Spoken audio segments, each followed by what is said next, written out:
Biron commune vaovao mihevitra enina nandaniana vola 3 tapitrisa ariary ka ny entreprise SV avy eto Vatomandry nanao ny asa. Tranopokon'olona mitety bity 7 tapitrisa ariary izay samy famatsim-bola avy tamin'ny fitoram-panjakana avokoa. Ireo no indray nitokanana teto amin'ny commune ambanivohitra Ifasina 3 district-ny Vatomandry ny sabotsy fahavalo ny volana septambra teo.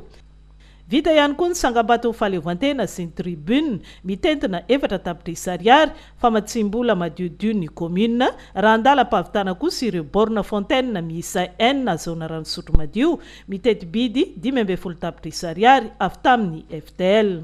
Na commune vaovao azy ny commune ambanivohitra Ifasina 3 dia maharaka tsara eo amin'ny lafiny ara-podrafitrasa sy ara-pitantana tahaka ireo commune efa nisy hatrizay.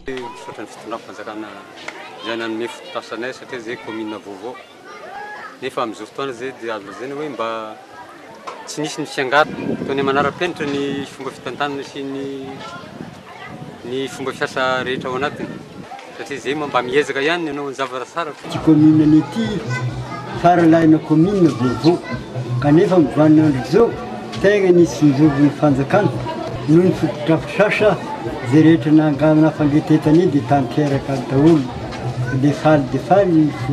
Folo amby 100 kilometatra miala ny renivohitra distrika no misy ny commune Ifasina 3 ity, ahitana mponina 507 miaina ao anatina fokotany 5 ka mora ny serasera dia nitolorany solombavam-bahoaka raha zavinandrasana Roland telefona iray avy ireo se fokotany. Vokatry ny afaliany vahoaka sy ny be ny tanàna dia ompitelo novonoiny natao novokena amin'ny tampihavanana. Lelavola enina ariary avy tamin'ny fatra tsinanana nanampiana ny mpikarakara. Fandriny ty commune ity ny ananan'izy ireo tsena.